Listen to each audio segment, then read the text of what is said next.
अगर कोई ताकतवर देश हर नियम तोड़कर बाकी दुनिया को धमकाने लगे तो क्या करें?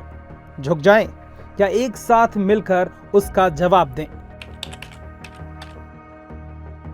80 साल पहले जब संयुक्त राष्ट्र यानी यूनाइटेड नेशंस बना तो दुनिया के देश एक बात पर राजी हुए कि अब झगड़े हथियारों से नहीं, बातचीत से सुलझाए जाएंगे।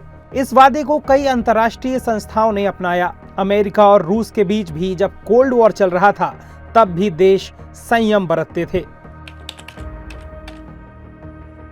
लेकिन अब ये संतुलन टूट रहा है। रूस यूक्रेन युद्ध, इजराइल गाजा की जंग और ईरान पर हमले, ये सब खुलेआम युद्ध हैं। 2003 में अमेरिका ने बिना यूएन की इजाजत इराक पर हमला किया और यह दिखाता है कि जब एक ताकतवर देश नियमों की परवाह नहीं करता तो वह अकेले ही युद्ध छेड़ सकता है।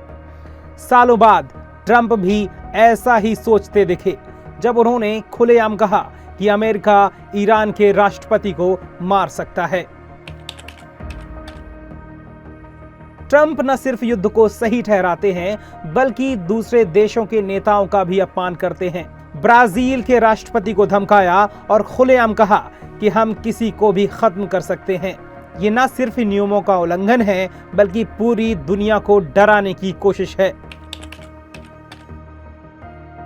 स्कूल में जैसे एक बदमाश अकेले बच्चों को मारता है लेकिन जब बच्चे साथ में होते हैं तो वो डरता है, वैसे ही अमेरिका जैसे देश भी अकेले देशों को दबा लेते हैं।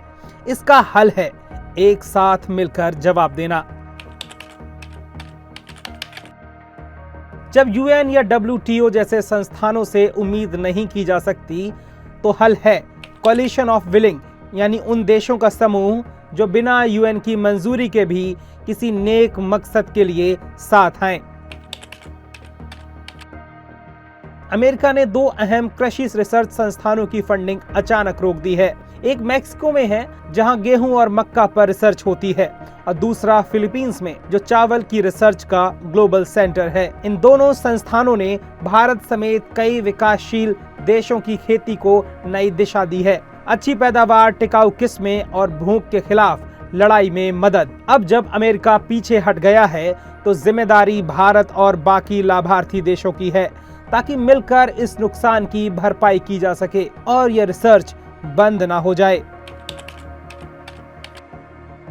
अमेरिका ने जलवायु परिवर्तन से निपटने का जो वादा किया था अब उससे पीछे हट गया है। उसने पेरिस समझौते में कहा था कि वो 2030 तक 40% तक प्रदूषण घटाएगा, लेकिन अब वो सिर्फ 3% ही कम करने की बात कर रहा है। इसका मतलब है कि करीब 2 अरब टन ज्यादा कार्बन हवा में जाएगा और इसका असर सिर्फ अमेरिका पर नहीं पूरी दुनिया पर पड़ेगा।